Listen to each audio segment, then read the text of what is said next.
السلام علیکم مرګرو، څنګه یې ښه یې؟ مرګرو نننۍ ویډیو چې ده د ټایټینیک په باره کې ده. ټایټینیک چې سمندر کې ډوب شوی دی، د تقریبا وایي چې 112 سال د ده وشو.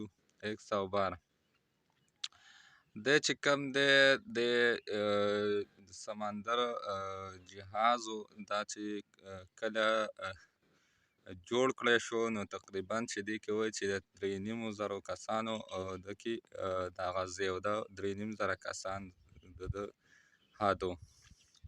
ورسره چې کله دا روان شوی و، نو دا ډېر ښه جهاز و، دا په دنیا کې د ټولو نه غټ جهاز و او دا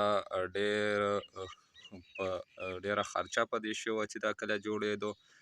دا چې کله روان شو، نو دا ویلی کېږي چې دا د غفلت د وجې چې کوم دی لکه دا اوښتی او ډوب شوی دی. دا د غفلت د وجې په دې دغه و چې دا یو چټان څه چې کوم دی دا لګېدلی و او دا غوښتی و یو کامر څه سمندر کې. نو دا د هغې د وجې چې کوم و دا لګېدلی و هغې څه او دا غوښتی او دا تباه شوی و. ده کې چې کوم کسان و هغه هم ټول تباه شوي وو.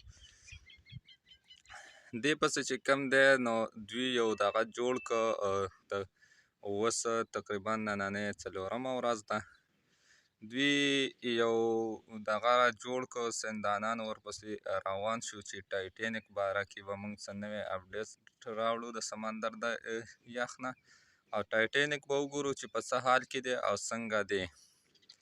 نو هغه چې کله روان شو، نو دې کې د بدقسمتۍ نه د پاکستان هم یو 2 کسان وو چې هغه د امیرترین کسان وو، ډېر زیات مالداره کسان وو.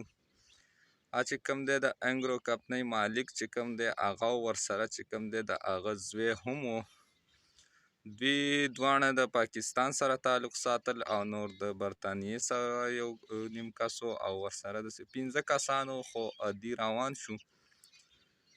نو چې دوی روان شو، دوی لاړه سمندر کې مزل شروع که ښکته ټایټینیک جهاز د معلومات دپاره.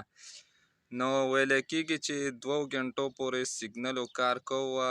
چې کومه د دوی سره ټچ کسان وو هغه وایي چې کومه کمپنۍ سره دوی ټچ وو، هغه وایي چې دوی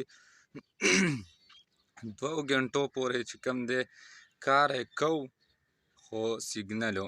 خو د هغې نه پس د هغې چې کومه ابوذر دی هغې دغه چې کوم دی هغه سیګنلو کار پرېښودو او هغه پتې اوس نه لګي.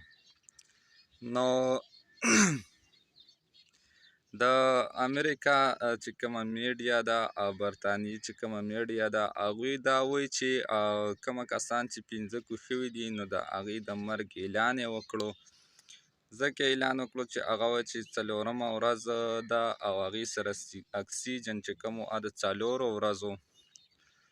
نو الله دې وکړي چې دا واپس راوخیږي او ژوندي وي. الله دې داسې وکړي، ځکه چې دغې کې پاکستاني چې کومه 2 کسان وو، نو دا ډېرې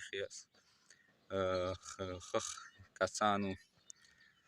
دا ډېر مالداره کسان وو دواړه. یو پلار و، یو یې زوی، یو داود نوم و، یو سلیمان نوم و. نو دا و د ټایټینیک باره کې ما نننۍ ویډیو تاسو سره شریکه کړه. که ویډیو مو خوښه شوې وي، مخکې ملګرو سره یې شیر کړئ. ملک علم نیاز آفیشل چینل سبسکرایب کړئ. ډېره مننه.